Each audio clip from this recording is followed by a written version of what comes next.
पुढची बातमी बाबत कृषी वीज बिल माफी ठरलेली आहे वादाचा मुद्दा। कारण सत्ताधारी शिवसेनेकडून कृषी वीज बिल माफीवरती प्रश्न उपस्थित होत आहेत। मुख्यमंत्र्यांनी मंत्रिमंडळ बैठकीआधी निर्णय कसा जाहीर केला असा सवाल अरुण सावंतांनी उपस्थित केलाय। तर कृषी वीज बिल माफीची लवकरात लवकर GR काढा असे विजय वडेट्टीवारांनी सांगितलंय।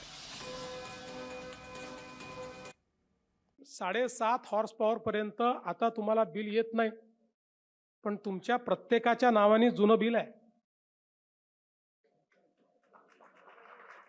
प्रत्येकाच्या नावाने आहे, ते खात्यात आहे, लिहून ठेवलाय, कधीतरी वसुलीला येऊ शकतं।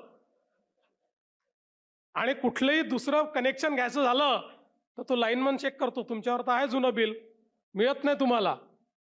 आणि म्हणून आता मी हा निर्णय घेणार आहे की 7.5 हॉर्स पॉवर पर्यंतचं जे जुनं बिल आहे 48,000 कोटी रुपयाचं जुनं बिल वसूल करायचं आहे। ते 48,000 कोटी रुपयाचं जुनं बिल आम्ही माफ करणार आहोत। एका सभेमध्ये शेतकऱ्यांच्या काल त्यांनी हा निर्णय जाहीर करून टाकला आणि टाळ्या आणि शिट्या सुद्धा भरपूर मिळाल्या त्या निर्णयाला, कारण निर्णयच तसा होता। परंतु मंत्रिमंडळामध्ये खरं म्हणजे डिस्कशन होतं आणि निर्णय जाहीर केले जातात अगोदर आणि मग रस्त्यावरती ते जाहीर करायचे असतात। मुख्यमंत्र्यांनी यावेळेस नवीन पायंडा घातलेला दिसतोय। आता याचा अर्थ मुख्यमंत्र्यांनी हे नियम तोडलेले आहेत। यावेळेस मुख्यमंत्र्यांनी थोडासा वेगळा निर्णय घेतलेला, तो पटला नाही आणि आम्हा सर्वांना आता एक प्रश्न पडलेला आहे की पुढे आता कसं होईल। आता घोषणा झाली आहे, पण यामध्ये फार काही आता वसूल होण्याची शक्यता नव्हतीच।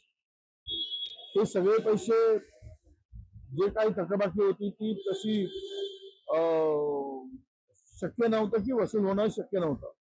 पण आता घोषणा झाली आहे, चांगला निर्णय झालाय। आम्ही या लवकरात लवकर निर्णय घेऊन ती थकबाकी माफ केल्याचा GR काढावा।